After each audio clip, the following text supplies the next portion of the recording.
It's kind of improv, isn't it? Improv. Yeah. Our term is winging it. Our term is winging it. And are we live yet? Are we live yet? Oh yeah, Okay, yeah. we've had the we've had the countdown as we discuss movies and warming up for movies. Yeah, let's wait for a few people to come and join us. Hopefully, it's all. We've had the confirmation from the Lozatron that we are live. Definitely, yeah. He hasn't given me my line today, so there's a possibility that I'm going to answer questions from last week's again. Yeah, we're live. There we go. We always like to see if we're live. Happy days. Great stuff. Yeah, hey everyone. I hope you're well, and I hope you had an awesome Easter. Yeah, another Tuesday tune in. Do drop us a comment if you've joined us. Hey Ramona, hey James, hey Kelly. Yeah, if you have joined us, give us a little thumbs up. Maybe how you're feeling today, because I know you can put some emotions on there. Add an emoji, a comment, even how many eggs you had off the Easter Bunny. Whatever it is, say hello. Yeah, great to be on today. We've had a nice long weekend. It's been a bit mad though. We've lots of weather. I've been down West Wales. Dave has had a haircut even. I mean, you know, saying that, so have I. Yeah, it's a bit shorter than I was anticipating, but it's strange, you know, when you go a year without a haircut and you start to think of that hair as like a protective barrier, you know, and now it's gone. But it's like Samson. Remember Samson with his hair? You've kind of, Dave, I have to be honest, and it'd be interesting.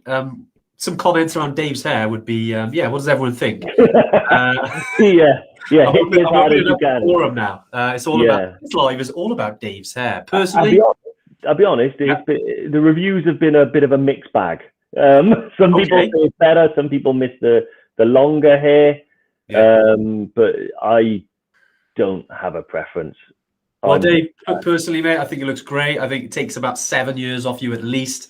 I think you now look like one of the younger Yetis. So, yeah, looking good, mate. Looking good. Yeah. Oh, hey, Suman. Different Suman. I'm not. It is Suman who actually was with me the very first time I ever went to EBC. Oh, really? Is that Suman? Yeah, nice. Yeah, and I think Anuj is on here as well, actually. Hey, Anuj. Namaste, mate. Namaste. And namaste to everyone. I hope you're well. And, yeah, today, so... Yeah, I know Dave sort of posted email earlier, and I know in the Facebook group as well around, you know, what will travel look like? Or Dave, what was it again? Sorry, mate. What was it? When will we be able to travel again? When we will be able to travel again. And the first thing is, I want to say, we haven't been told yet, but we've got. But basically, we do have some insights, and you know, we've had a lot of questions recently. Particularly because we were supposed to have an announcement. When was it? Yesterday? I don't know. Day before. And they never really gave the announcement. So now it's next week. So we're having it's just been a lot of questions. And I've asked a lot of questions. You know, like I was talking to Andy the other day, saying like, "Am I allowed to go to Scotland now? Where can I go?" And we were working this out. So we thought, well, everyone else is going to be going through the same stuff, the same thoughts, the same questions with regards to international travel. So we thought, we just offer some of our insights, some of our advice. And hopefully, you know, provide a little bit of a peace of mind, a little bit of a comfort blanket so you can not panic about international travel anymore. Because I don't know about you guys, but my wires are a bit frayed with international travel and the worry. I just want it to be over so we can start traveling, but it's not. So yeah, exactly. I think Mark, it'll be a short live then. Probably not, mate. You know, it's like we talk about one subject and then it's... Dave would be talking about equipment as always. But yeah, Dave makes a good point there. And, you know, I know over the last 12 months, we've all been itching hard to get away, you know, out to Nepal, to Tanzania, to South America. And look, guys, you know, we always want to be open and transparent with you. And as soon as we know anything, we obviously want to share it with you. We thought we might have had an update from Bojo yesterday. But yeah, luckily it was a political sort of... yeah, not yet. We'll let you know about that traffic light system, and yeah, as soon as obviously they let that out, we have a bit of an idea, certainly from a UK perspective, anyway, in terms of what travel's going to look like. But look, you know, we've said this many times about planning for when we can. That's still our motto, and still what we're working towards. I mean, over the last 2 weeks, you know, we've had heaps of people who are booking in to join us on future adventures. I know a lot of you have been with us and EverTrekkers anyway. I know some of you on the live who aren't EverTrekkers yet, you know, and maybe that you've got some questions, burning questions around travel. do get those questions in, guys. We've got a few that have come in beforehand, so we'll tackle those straight off as well when we talk a little bit about travel. And then, as always, any question around any of our trips, anything and everything, even if it's about Dave's haircut, then do chuck it in the comments. All right, well, guys? to be fair, Marika, who is the competition winner, says she likes my haircut. So thank you very much, Marika. Sorry, Mark. Very good, guys. Okay, Dave. So where should we start then? So international travel always comes down to whether you're allowed into a country or out of a country, right? At the moment, UK, we're not really allowed out of it. Technically, I mean, if you can go for work, there's some countries, there's countries on red lists. I think we've all heard words and learned things that we never thought we'd hear before around the pandemic, But yeah, essentially that's where it starts. And I think, I certainly look at other countries, like I don't know if anyone on here is from the US, but it seems to me that travel is a bit freer from the US. I mean, it'd be interesting to hear some comments if anyone is on the live from the US, from other countries outside the EU, not EU, sorry, getting on that again, outside of the UK. That's another issue, mate. That's another issue. That's another live. Whoops, a Freudian slip there. But yeah, what is it like outside of the UK? Because we're always interested, and although we keep our ears to the ground and we want to know, we're interested to hear from sort of outside the UK what it's like. We know that there's a lot of people who are actually in Nepal right now. I think Anuj, we've been messaging, and there's people out there climbing Everest, and we know they're able to get there with strict sort of COVID guidelines. But it'd be interesting to sort of hear other people's thoughts on that and maybe how they are getting there. Whilst we are under lockdown essentially. Although in Wales, we're allowed to have haircuts now, which is great. I never thought we'd be able to have haircuts over the gym, but that's another story. Hopefully be very, very soon. I know England is coming out of lockdown, very, very soon. I know a lot of people from England here. I know we get a lot of people from Scotland, Northern Ireland. I know it's very different in the UK, but hopefully not too long. So yeah, Dave, where should we kind of start off then, mate, on the live today? Yeah, so with regards to, I think, international travel, so yeah, I suppose like a little sort of roundup of where we're at the moment. So at the moment, it's one of those things where we've postponed our spring season, largely because normally we have treks going in March, April, May. Clearly, it's in April now, so I think we made the right decision not sort of sending people. In order for us to be able to run our trips sort of securely and safely and give you guys enough notice to get things like flights, insurance, equipment, and everything. Obviously, we don't want to say, right, okay, scramble to the airport, you're going in a week. So we made the call to not go on the spring. I think autumn, is looking positive, actually. A lot of the news coming out now is, they're talking by the end of the year that, travel will be possible. And some people are even talking about May. And then there's a couple of ways that it's going to work. So one thing they have talked about is COVID passports. Who knows if that's going to happen? Certainly a lot of opposition for it. The other one is the traffic light system that they've kind of already got in already. Yeah. So that basically, if it's green, you're free to travel. I'm not entirely sure what amber means. And if it's red, if it's red, basically, if it's red, I think it means you can still go there, but when you come back, you have to quarantine for 10 days in a hotel and pay 1,800 quid for the privilege. So at the moment, sort of one of our main countries, Tanzania, is on the red list, but we don't anticipate that that's going to be a permanent thing. We anticipate that that's going to change as the vaccinations are sort of being rolled out. So yeah, really positive for the autumn season this year. Fingers crossed that's going to hopefully go ahead. And then I think looking forward from then on, to be honest with you, a lot of the news and a lot of the articles that are coming out at the moment, the airlines, the politicians, they all want things to pick up again. And that's why people are talking about COVID passports. Personally, I think if it means that we can travel, then I'm all for it. I'll vote for it. I'm sure that there's like I said, to me, my main thing is I want us to go out there. I want us to be able to travel freely. And I've already jumped through sort of loads of bureaucratic hoops like visas over this country and, all sorts of stuff. So to me, it's just another little thing I've got to sort out. So hopefully that's going to be the case. Yeah, exactly, Dave. And, that's leaving a country. I think entries into most countries, I mean, Nepal, Tanzania, Peru, Morocco, they all need us. They all need more people to go out there to help the country get back on its feet, wherever that is. But, the big countries, we kind of have, I'd say 85, 90% of our clients and of our EverTrekkers are obviously Nepal, historically, and then Tanzania moving forward. Obviously the other countries will catch up, but essentially Nepal is ready. They want us. I mean, Anuj is on here now. He can't wait to welcome our EverTrekkers in Kathmandu, and that's going to be September onwards now. We're kind of we accepted that a while back, and look, it's going to be a great autumn. We're super excited. I mean, you can't guarantee everything, but we kind of got a good gut feeling about the autumn. And that's what we're planning, working towards right now. So yeah, we're really excited, guys. Tanzania, as Dave said, it's on the red list. Although they want us in there, it does mean there's some issues getting back. Although that does change all the time, and as soon as we know anything around that, guys, we'll obviously let you know. Any questions around this over the next sort of month or so as well, because there will be some changes over the next month. Drop it in, and we can obviously discuss that together. Or drop us an email, like always. But so we got that. So we got leaving the country, entering a country.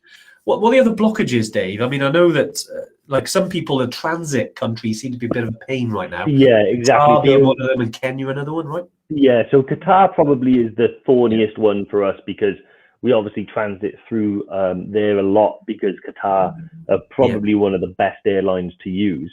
One good thing about Qatar is that, like, the country itself, like, obviously it's quite a wealthy country, so it's able to tackle things like this. So very positive that actually Qatar, particularly because of their national airline and stuff, will be going at that red list, and try and getting themselves removed from it by putting in whatever they need to, by lowering the numbers, vaccinations and things like that. So hopefully very confident that will be a temporary thing. I think the other places on there are not too much of a concern for us. There are a few other South American countries and things like that, but I think in the course of time anyway, those will start to free up. Obviously, the red list is kind of out of our control, out of anyone's control, really, with regards to virus numbers. And I know it's different around the world with regards to how they're vaccinating people, but overall, I think the trend is that those countries will eventually come off. So that's looking very positive. Some of the other concerns, I think, are about visas. Someone's already asked a couple of questions here. So visa, should you have to get one before you go? So I think it's good practice now anyway, regardless of where you're going and under what circumstances, to get the visa before you travel. So particularly in Nepal and Tanzania, you can get visa on arrival. Me and Andy have done both. So we've got visas on arrival and we've got them beforehand. And this is pre-COVID, and I can tell you that it is much, much easier to get it beforehand. It only takes about a week. So I sent my passport off on a Monday, and I think I got it back on a Thursday, visa in hand. That was for Nepal, and I think roughly the same amount of time for Tanzania.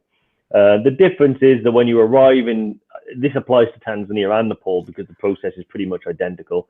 You arrive off the plane, you walk into a visa hall. It's probably not air conditioned, but even if it is, there's about, not just you, but other planes as well. So there could be 200 people in that room, all queuing and getting a visa. It's just not what you want after a long haul. So my advice is always get it beforehand. Always give yourself probably at least a month in advance, because you can get them, you can predate them in advance. So you don't have to get them like right up when you go. Get them about a month before you go. So that gives you loads of time, just in case there is a little to and fro in and stuff like that. I think, Dave, I think also as well with COVID, instead of hanging around those 200 people, it is a lot easier if you're one of the ones that can get straight through. Minimizes that contact, doesn't it? So getting them beforehand is definitely advantageous. And I know that, we're going to have to live with COVID as we move forward, but if we can minimize the sort of contact there, it's going to help. Certainly. That's a really good point, actually. Really good point. Those visa halls who have shoulder rubbing, like, with people in front of you, behind you. So it is tricky. But I think one other thing with the visas, I did notice something in the group a little while ago, the High Altitude EverTrekkers group, about people asking where to get the visa from. Go to that government's website. It's got to be direct. There's no point going through a third party. They charge you more and it takes longer. Go direct to the government website, print off the instructions.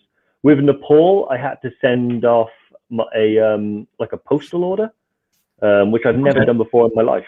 But you had to go. I've done one of those for like 20 years. Yeah, exactly. But to be fair, if you live near London or you fancy a trip to London, you can go into the embassy in Kensington and you can be in and out in half an hour with a visa. So it's a really easy thing to do. The Tanzania one, it's all done online, and you have to send off some photographs and things like that you submit. So yeah, but it's all straightforward stuff. Nice. So yeah. I think whilst we're on visas, I know Marika, who was our competition winner for a couple of weeks ago, was asked around the Tanzanian e-visa service. It doesn't always work. To be honest, I've never heard that, Marika. I've never heard anyone having any issues. If anyone on here has any issues or experience to share, we've never seen any issues from our EverTrekkers, ourselves personally. If you are applying and you're having difficulties, get in touch with us and we'll see how we can help. We can maybe liaise with some of our on-the-ground team in Tanzania and see what they suggest. Normally, if you're trying to get an e-visa, it's more of them having a process rather than a criteria. Unless you're coming from a really, really unsafe zone. I know that they've had an issue going back years ago with yellow fever.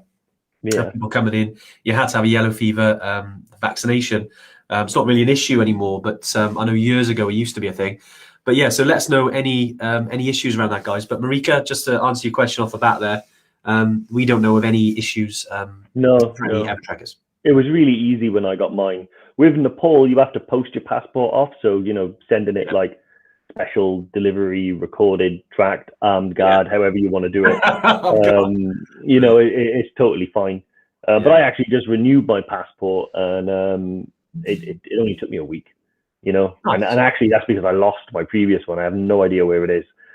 So I actually had to register it as lost and get a new one. And within a week that was fixed. So yeah. Awesome. So a lot of people still asking about visas when you arrive. If you get the visa before Nepal, do you still have to queue up on arrival? No, not really. So you might have to queue in like 3-4 people, just while they stamp it like you normally would. But the queuing in the visa hall is for like the machines, the paper that you got to fill out. Then you got to queue to pay, and then you got to queue again to get through customs. So honestly, just get it beforehand. It's so much easier. Exactly. So a bunch of questions coming through, which is great. And as I said earlier, guys, I know a few people have joined us now. We've got some good numbers today as well, which is great. Definitely post some comments in there with your questions. But Dave, should we start the questions? We've got quite a few now coming in from Lauren on WhatsApp. First off, I got Andrew Davis. When should I book my flight to Kili in October, and what is the best route to fly? Yeah, so Andrew, good question. When should you book your flight? I mean, you could do that anytime now.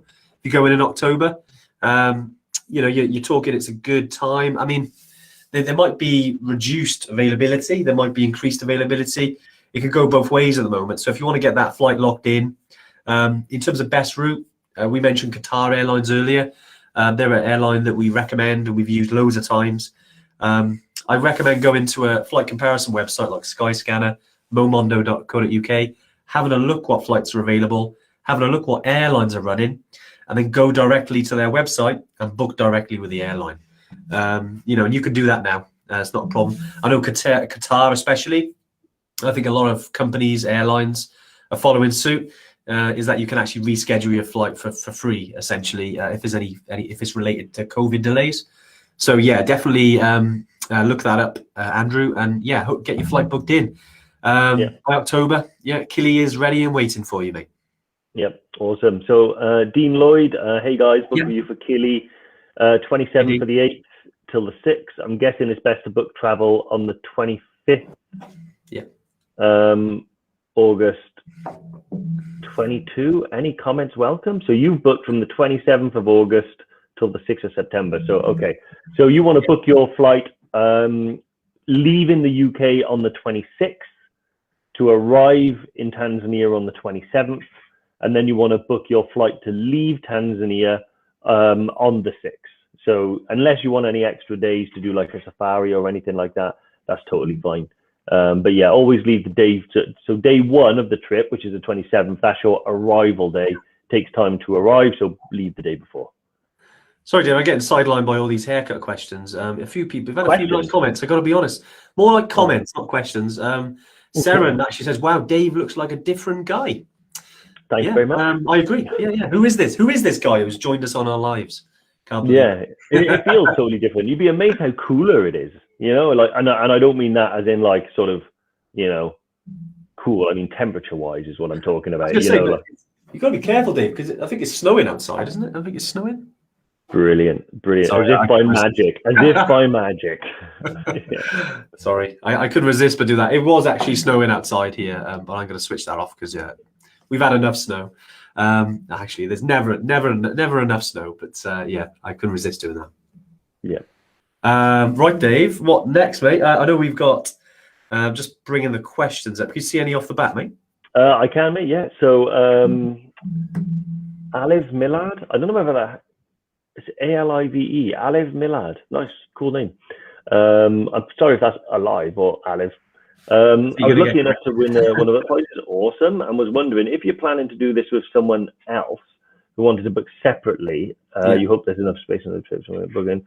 Should I mention we want individually pay or use our own spaces? Any tips on this would be awesome. So basically, you're booking yourself and you want to bring someone else with you. Do you have to mention that you're booking separately or not? To be honest, it depends how you book it. If both of you book individually, then you can both be responsible for, you know, how you want to set it up, you know, whether it's monthly payments or whatever. But to be honest with you, we're always very flexible. And even though we have like thousands of people, we try to deal with everyone's circumstances individually. So if you both book individually, but one of you wants to kind of lead it and manage the payments and stuff, all you got to do is drop us an email, give us a call or anything. I'm more than happy to help in any circumstance. So basically the answer is whichever way you want to do it, we'll kind of accommodate you. So that's all good. Yeah, nice. I got some good points there. With Malcolm asked, thanks for your regular contact. He's not on Facebook, but watches these on YouTube, so that's great. Yeah, we do upload them to YouTube and our podcast. If you're listening or watching on either of those platforms, we hope that you're finding them informative. Your only concerns at the moment, travel, whether EBC trip will go ahead. I know you're going early September. Do you think the TNC on flights will cover cancellations due to destinations, restrictions, visitors due to COVID? Yeah, Malcolm, I mean, you definitely have to check directly with who you booked with. I mean, with us, mate, as you know, if anything does happen, you can obviously move your trip anytime for free. But yeah, definitely check. I mean, if you book directly with an airline, I don't see an issue. I know during COVID, most of the while they've been good. Some horror stories I know we've had in terms of refunds that take a while from certain airlines, like 6 months or more, which is mad, really. But yeah, I definitely check your T&Cs. I wouldn't like to comment on 100% yes. I'm sure they'll be fine, but definitely check with your airline, Malcolm. I hope that helps. Awesome. So yeah, Ospin Sampani has asked, basically, do we know if there's going to be any quarantine when you arrive in Kathmandu this year? So basically, I've had word from Kathmandu, from our head of ops over there in news, that the quarantine for travelers on arrival is no longer in effect. So you have to have a negative test within 72 hours of arrival, and then they carry out another sort of PCR test on you on arrival. If that comes back positive, you will have to quarantine until you test negative. But if it is negative, as it should be, then that's totally fine. Then you're free then to carry on as normal. It should be said though as well that obviously all the countries that we go to tend to have different ways of dealing with COVID, but we're dealing with it the EverTrek way, and so are all of our team and all of our guys in country. So in terms of like masks, distancing where we can, obviously it's going to be difficult for the group to socially distance, you are going to be classed as almost a bubble, if you will, but we will try and limit any sort of potential risk factors where we can. So masks will be there, hand sanitizer, all of that stuff will be in effect. All of the things that you're used to in the UK will pretty much be in effect when you're in these countries as well. Yeah, exactly. I know someone asked the question around single tents. I think it was Lee actually. Sorry, Lee, if I'm sure it was yourself. You asked, what about when you're there? Will there be single tents still for Killy? Yeah, that's it. That's our plan going forward. Normally, it used to be pre-COVID that you'd have to share with someone else, but we got the option where you can have single tents now. You get your own tent. Happy days. Just to again limit the sort of contact really between people. That's just for Killy guys. But yeah. Just to answer your question there, Lee, I did see it come in. Lewis is on here as well. Lewis, great to see you on, mate, as always. A couple of questions around Nepal, I think. Is it on the red list? And what if you're fully vaccinated? Yeah, Nepal currently isn't on the red list as far as we know, unless that's changed in the last day or so. But yeah, if you're fully vaccinated, I know Dave said around getting a test. I think they're bringing in that if you are vaccinated, again, that does mean that you wouldn't have to quarantine on arrival. There are some, again, it could change, and correct me there, guys, but I remember seeing that or speaking to Anuj. I will double check that 100%, but if you have been vaccinated or you've had a test within 72 hours, then you wouldn't have to quarantine. I think those are the kind of the rules. But again, as we know with any government, including Nepal, they do like to change at the drop of a trilby hat, guys. So yeah, we'll obviously let you know with that one. Right, Dave. What's the next one, mate? Next question.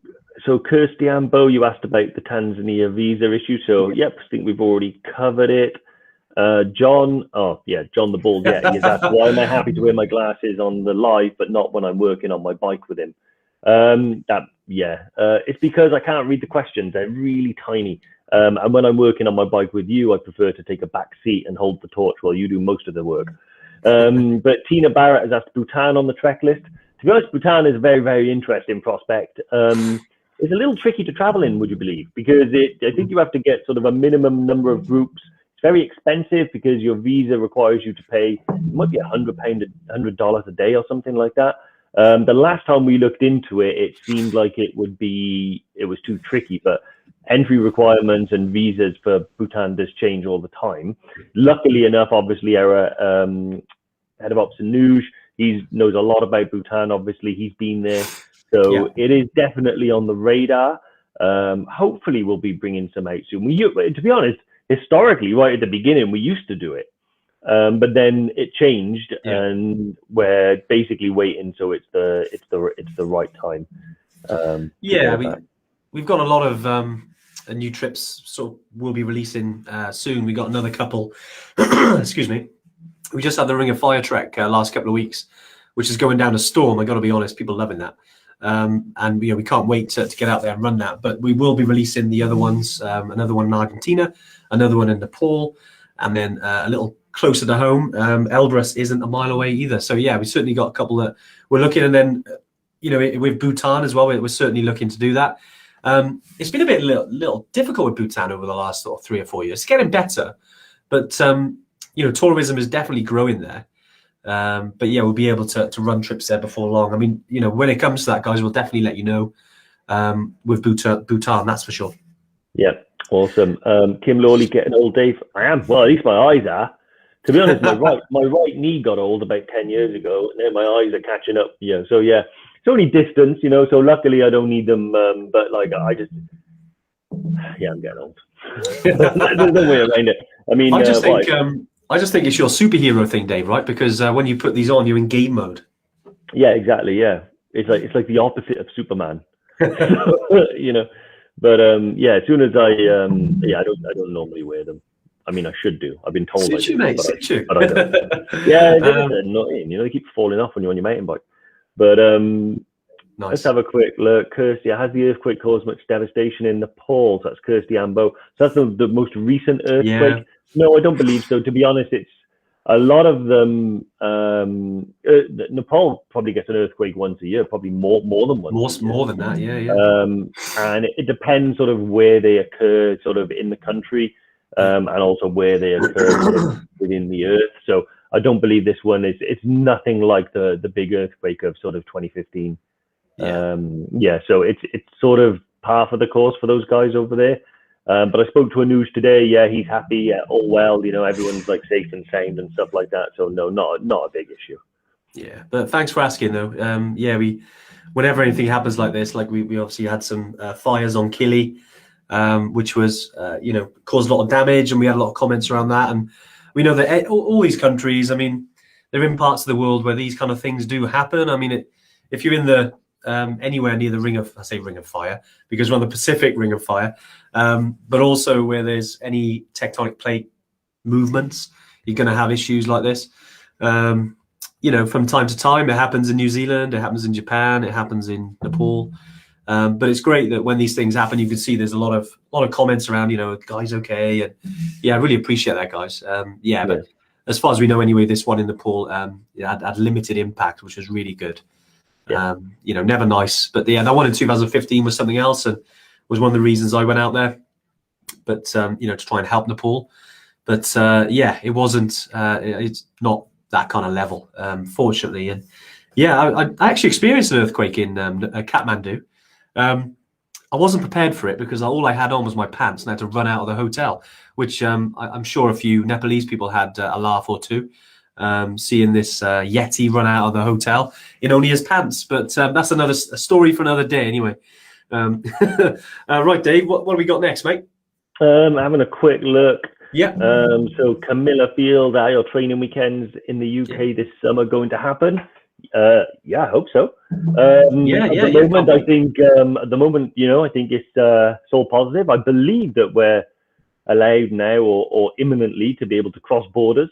I'm speaking to the accommodation people up there. So, like I said, they've only just been told that, we're allowed to sort of reopen and things like that. So I need to double check with them what their sort of instructions are with regards to groups coming and staying. Yeah. But all being well, can't wait. Love it. Someone did ask as well, what's the rules on wild camping in Wales? I believe it's technically trespassing in Wales. Yeah, you're not really allowed. So you're not really allowed. So I'm not recommending you do it because it is against the law. So don't do it. But if you did, and you were to leave nothing but footprints, take all your rubbish with you, don't cause a nuisance or a scene, don't blast loud music, and basically just like no one knew you were there, then I don't see any particular problem with it. But don't do it. It's legal. There was there is kind of an unwritten rule, isn't it? They kind of camp in the dark and leave before it gets light. So it's not too long in the summer, is it? But technically, you're only allowed to do it at campsites. But I think as Saren put there, around the landowner's permission. I mean, if you're in the mountains, and I've camped on top Pen y Fan. It's not a camp spot, but I have. I know loads of people who do, and just you want to minimize the impact much you can, which is why generally you need to stick to campsites. But if you're out in the mountains, you're all adults, you can make your own decisions. But as far as legally, you can't camp in England and Wales outside of campsites, but it does happen. And we've done it, and but I'll leave that up to you guys to go for that. When you come on our training weekends, though, we do our own accommodation, so you won't have to camp. Although we have had people who have camped before, they have come along and say, "Look, I prefer to stay in a tent," and we were like, all part of the journey. And they've done that, and I think they brought a dog along, and which was fantastic, and we love dogs on the mountains. They're more than welcome, and they obviously wanted to stay in the tent, which was very helpful, and they came along. So just what we're talking about, camping. But loads of questions coming through, guys. This is really good, and it's great to have so many people on the live. A few, just while we're talking about this, I know there's a lot of people on here. A few people have commented around discount codes, competitions, etc. Yes, I believe Lauren's put up some details there. We've had a competition to Kilimanjaro, which Marika, who's on the live, won with one of her friends. I think she's going next year or year after. Sorry, Marika, I can't remember. But you're coming with us. And to all the people who entered the competition, we did give some prizes away with some discount codes, things like that. And that ends tomorrow night at 11:30. So if you are keen to jump on a trip with us and you haven't done so yet, the deposits are 50% less than normal. So they're only £100 right now. Which is pretty cool. 100 quid to get yourself booked in on one of our trips. And when you do that, don't forget to enter the code. I think Lawrence put it there. You've got the Killy runner-up code. We've had a lot of people who have said, look, can't make that, can't use it. I'm happy to pass it on. I know a lot of our EverTrekkers have shared it already, but yeah, if you do want to do that, it's on any trip of ours except any trip that's lower than £1,600. So yeah, you know, if you want to go to Everest Base Camp, if you want to go to Kilimanjaro, if you want to come to Ecuador with us, Machu Picchu, any of those, you want to climb one of the Island Peak, Mera Peak, any of those trips, Annapurna, you can book in for just £100. And as she's put in there as well, use monthly 100. So basically, if you wanted to spread your balance, you want to pay off your trip monthly, which we do, yeah, you can get an extra £100 off. Just enter the monthly 100 code when you're checking out. Yeah, and any questions around that, guys, do reach out to us. Make sure you get booked in before it ends tomorrow evening. info@evertrek.co.uk, or even just drop us a little message on our chat bot on the our chat. I forgot what I call it now. I lost my words. But the messenger on our website. That's what I was trying to say. Yeah. So I had a good question from Jackie here. Okay. So it's quite specific to her, but it might actually, you know, a lot of people might experience it. So she's booked with Qatar to go to Kathmandu. Yep. She was due to arrive at about 4 o'clock in the afternoon, but now her layover has been increased to 8 hours, or 9 hours. So she's not going to arrive until midnight on day one. So what that means is if you were to carry on as things are, you would miss the welcome meal. So you wouldn't, you know, by the time you arrive, you get through sort of passport control, pick up your luggage and be picked up and go to the hotel. You could be looking at early 2 a.m. Then you've got to wake up to go on the date or the following day, which normally starts at around 9. So you might be a little bit tired. My advice would be, I know you say you've had difficulty getting in touch with the airline. Keep trying because Qatar are really good. My advice would be to leave a day earlier and actually arrive a day before day one. The only cost to you would be the extra night in the hotel, but it does mean that you can arrive. It doesn't matter what time. You can arrive at 3 in the morning, go to the hotel, have a long lay-in, just have a relaxing day in Kathmandu, and then the next day is day one. So that would be my advice. If you have to change the whole trip date, like you've suggested, and the dates don't match, that would be unusual because we have so many different dates available. We've never really had a situation where we weren't able to fit you in. And I know Qatar do flights every day to Kathmandu. So my advice would be keep trying to get in contact with them, change and leave a day earlier. That'd be my advice. Nice, Dave. Nice. I think a few people have asked, I think it was, might have been Diane as well, around sort of arriving a day earlier, you know, for extra days or leaving a day at the end. And as Dave said, the only additional cost to that is an extra night in the hotel, you know, in Kathmandu, which we've moved over. I mean, we used to use Hotel Mishangdi and Hotel Manang, but we've a lot of feedback from before. We always listen to feedback, but especially during COVID, where some of the hotels were closed. Hotel Aloft were fantastic, and we had some great feedback on that hotel. So yeah, going forward in the autumn, you know, as long as there's capacity, and you know, we do sometimes it can be crazily busy and we have to squeeze people in, but you know, we're going to use a loft, which we've negotiated a good deal there, and for you guys as well, which is fantastic, and it's a bit of an upgrade really. You know, now we haven't increased our costs for that. We've kind of swallowed that, but we wanted you guys to have sort of more comfortable experience in Kathmandu and Hotel Aloft. You know, it's got a gym, it's got a swimming pool, it's got a nice bar. It's very nice, nice rooms, and yeah, there's a little bit of an upgrade to the other hotels. But yeah, we definitely wanted to try and balance it out. I mean, during COVID, you know, which was a challenging time, you know, no one knew it was going to happen. Lockdowns came in, hotels shut, and our guys were at base camp literally the day they reached base camp was the day we locked down here in the UK.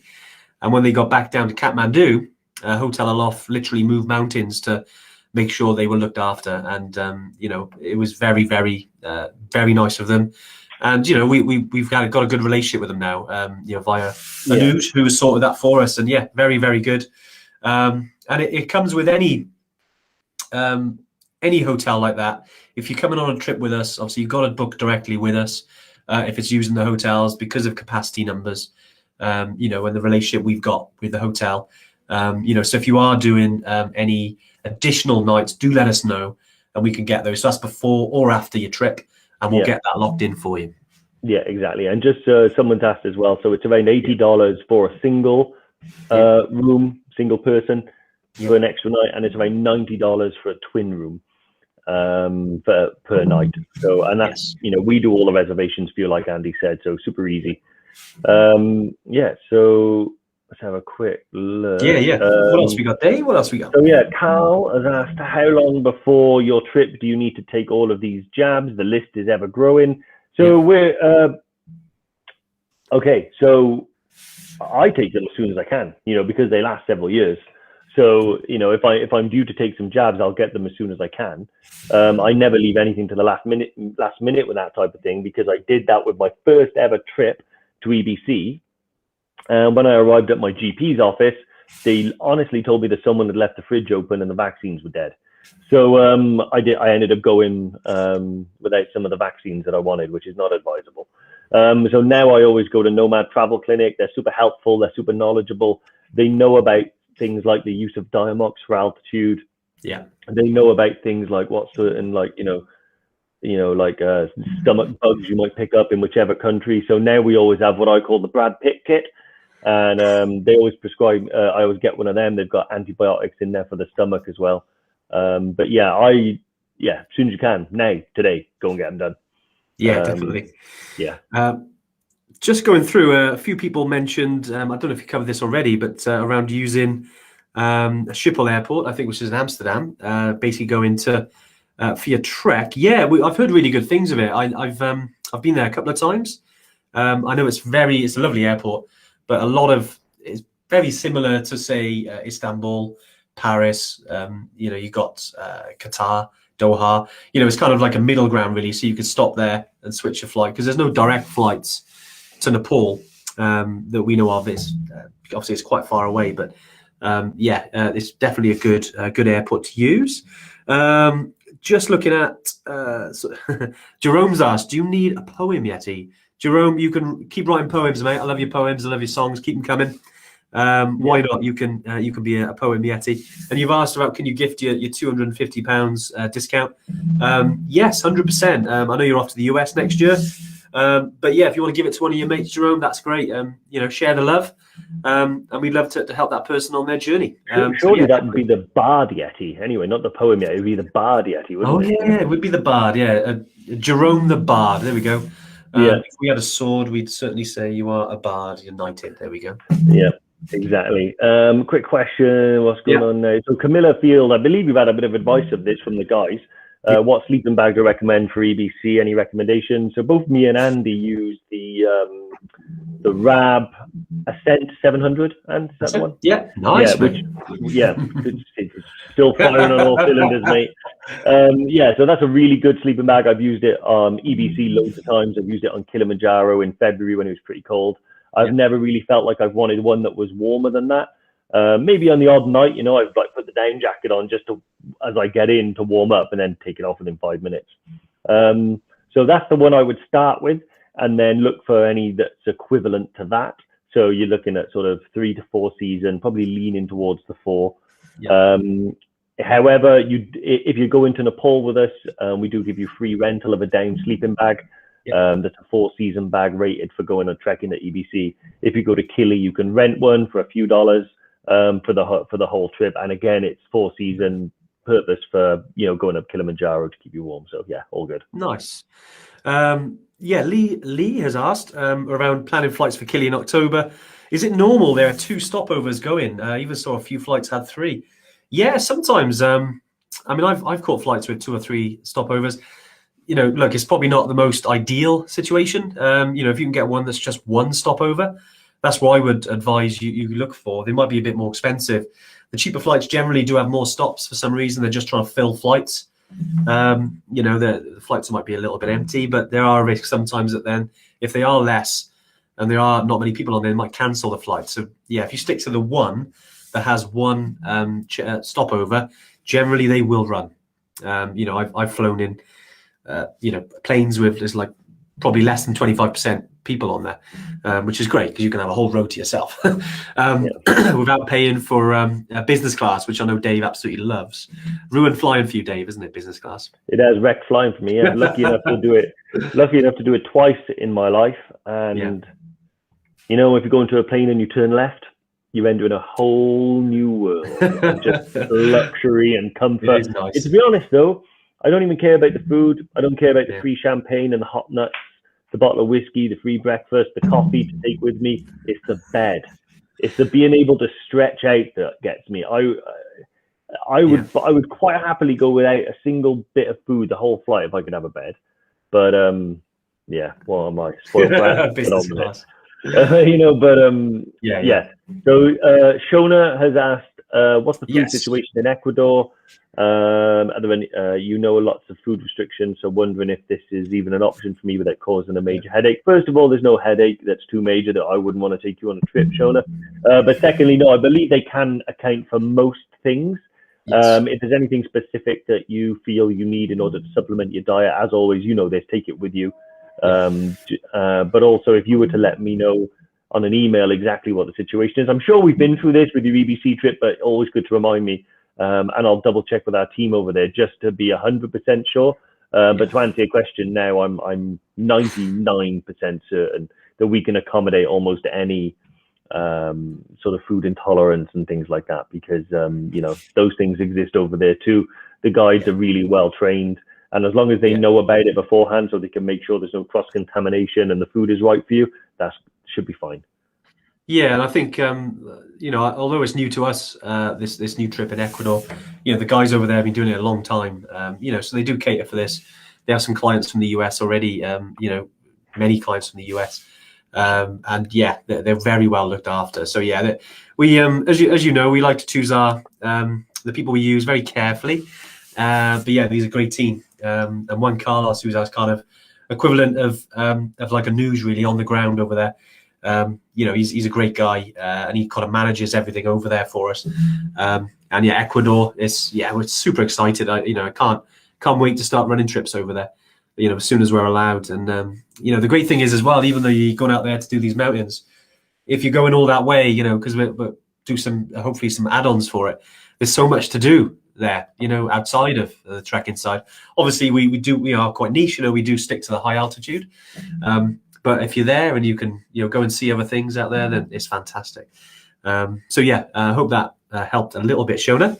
I think David as well, just while on that subject, you asked about the Great Wall of China trek. Yeah, there's I mean, yeah, if you've been with us a long time, you know that we kind of do stick to high altitude essentially, or very remote places.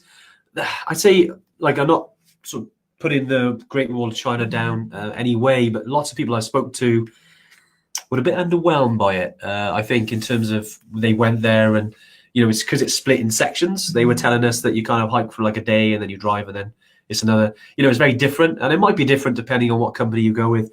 It's not something on our list at the moment. It's not really our bag. You know, it's not high altitude. It's not mountainous.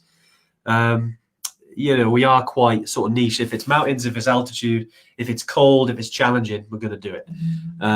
Yeah, but it's not quite on our agenda, mate. But I'm sure there's companies out there. But yeah, if you want to come on the challenges stuff, mate, come with us. But yeah, you know, have a little Google and see what's available out there, Dave. Yeah. You know, or you can come with us to the Ring of Fire trek, mate. That'll be fun. Yeah. But yeah, drop us a message. You got any questions, Dave? I'd love to hear from you. Awesome. So having a quick look now. Let's have a quick look. Yeah, sure. Oh, Neil Giles. What is the £250 voucher? Must have missed this. So this is for the competition winner. So initially it was sent to, you know, those that entered the competition as a way of sort of just, you know, giving everyone a result.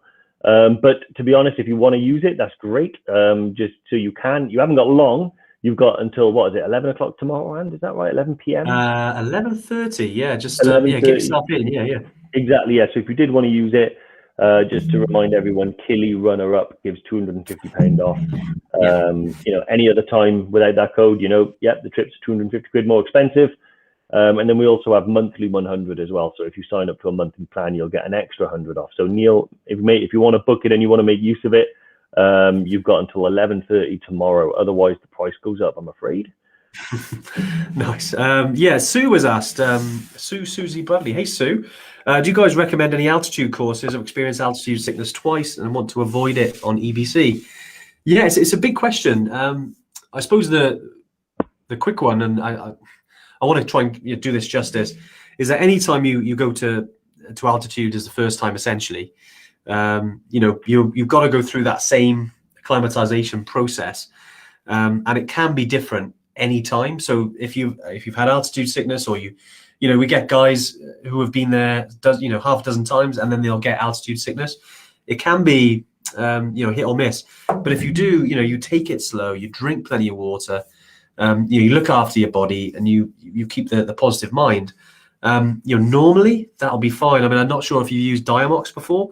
That has helped a lot of people who have had altitude sickness, and it's alleviated those symptoms, and that's helped them reach their goal. Might be something to think about. I'd also, I mean, if you book with us, Sue, sorry if I know you booked in for EBC there. Definitely, the guys at the Altitude Centre in London, you can go down there, and I'm not saying you need to do this. This is something that's a nice to have. We always say that you stick to the tried and tested. You prepare your body before, you manage your body there, and you keep that positive mindset. But the Altitude Centre, they can simulate altitude, so you can see how you feel. The thing is that although that might, for a short period of time, as soon as you're out of that chamber, you're going to be feeling better again because you're breathing normal air. So it doesn't really suggest if you're going to be susceptible to altitude. That being said, I know the guys there, they do take a scientific approach to it, and they might be able to offer you, some advice on it, or they do, because if you do go on the machine, they can see sort of your oxygen levels and how your body reacts to it. It might be that you might be susceptible to altitude. Some people are, but it's like very rare, but it does happen. Some people aren't meant to be at altitude. That being said, I'd like to help you get there. I know you're already booked in.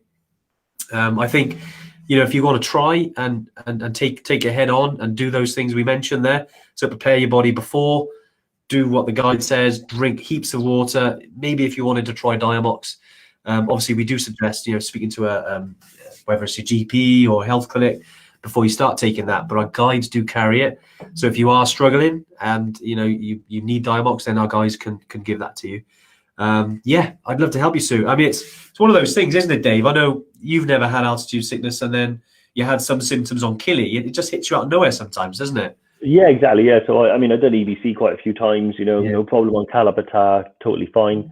And then just on Killy, for whatever reason, like everyone acclimatizes a little bit different each time they go to altitude. And sometimes you can have a little bit of a rough time with it. I mean, I took Diamox. It was largely because, I did, why not? I knew it was safe. I knew that I would not have any problems with it. I knew the guides were there to look after me. And I just thought to myself, I'm just going to start taking it now in case things get, worse. I don't know whether they would or wouldn't. But my advice is, like Andy said, there's a lot you can do to kind of, to look after yourself and to acclimatize whilst you're on the trip. And that's the best way to do it. All our trips are designed to get you from sea level to the summit of Killy, sea level to EBC, with no prior preparation at home. That's the main goal. And that's how I've done all of my trips, how Andy's done all of his. There is some things you can do. I mean, I firmly believe that whatever, peace of mind is big, so if you've got peace of mind and you're not worried, worrying and stressing and monitoring every little thing, if that makes you feel better, great. If it doesn't, then don't do it. Just go and, listen to your guide. But Max, actually just commented, may as well mention it. So I mentioned I use Nomad. He said that he just received his Diamox from Nomad. If you go to with EverTrek, you get a free consultation and then 10% off any of the medication that you buy. So he's actually benefited from that as well. So that's also great stuff, Mike. Glad it was helpful, mate. Sue's replied as well. No worries, Sue. Yeah, I hope that helped a little bit, and we'll get you there, mate. We'd love to. It's going to be a great trip. Let's keep the positive mindset. Let's drink plenty of water, have fun, and you'll have a great time out there. Just slow, Bistari, or Pole, if you've been on Killy. Sounds like you've been on Killy there. David has asked, a few people have got the app talking about Vamoose, which we launched quite recently. David, I believe you booked I think you booked Killy yesterday, didn't you? I think you've booked for 2023. So we're trying to roll out all of 21 and 22 first, just because those are people's trips are sort of before yours. But 2023, we're not a million miles away, especially on Killy, and you'll have access to our app. It's brand new. We haven't really sort of added it to the website or things yet. We're going to be doing that in due course, but yeah, it's something. It's it's an additional thing. It's useful.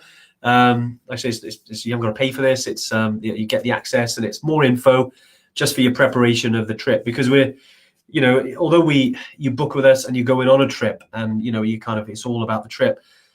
Thing is, you're not going until 2023, and that's why we do kind of things like this. And we have like the app, we have the planners, we have the training weekends. Our job really is to make sure that you're as prepared as you can be before you arrive, and that's our goal. If we can help you even just a little bit before you arrive, that's our goal. And then when you get on the trip, and that's all covered, and you're on your trip, mate, you're going to have an awesome time and you're going to be successful. So yeah, David, definitely, mate, you can have the app. I know a lot of people are looking forward to using it. We've had great feedback on it. It's great to see people sharing it as well, because you got a little countdown timer on there for your trip. So not too far away, mate, not too far away. Awesome. Right, Dave, how are we doing? Actually, James got a question, Dave. He's fired this at you, and it's about boots, Dave. So I know, we can have a live all about this. Oh, right, yeah, what's he said? Have you seen boots from Keen called the Ridge Flex? I haven't seen them. No, I'm gonna make a note of it and have a look. I have a pair of Keens. Is it the Craig? Yes. Yeah, which are pretty good. A little bit high for me, those Keens, but I wear them like when I'm out in sort of Brecon and the weather's terrible, because they're really good waterproof ones. But the Ridge Flex, mate, I will check them out, and then hopefully next Tuesday we can discuss them. Nice, very good. Well, look, we're coming towards the end now, and yeah, thanks for all your questions, guys. If there's any, I'm going to go back through, and if there's any specific ones, I'll get in touch, ping you a reply. But yeah, thanks for joining us again. Hope it's been useful. Discussing, when we'll be able to travel again, when we'll be able to fly again. Hope we've answered some of your questions around it, and hopefully we'll have some more updates for you over the next, couple of weeks. Hopefully Bojo will have some updates for us in terms of the traffic light system. I know a few of you seem to be quite clued up with that. So yeah, it's I'll do some Googling. Yeah, maybe I've missed it in the news, but yeah, certainly from a travel perspective, super positive. We can't wait to get back to the mountains, which we will do. It's just, yes, just a matter of time now. Just a matter of time. I think Andy has said it's snowing in Darlow. Yeah, it's stopped here now. It's stopped here, but we can always switch it back on. I've got a nice little button here where we can finish off going. Here we go. We can finish the live in snow. Here we go. Brilliant in April. Yeah.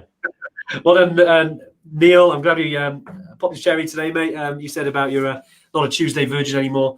Yeah, great. No. I hope it was useful. And yeah, we will see you all next week. Awesome. See you guys. Bye. See you guys. Love the snow. I almost want to build a snowman, Dave. Oh, mate.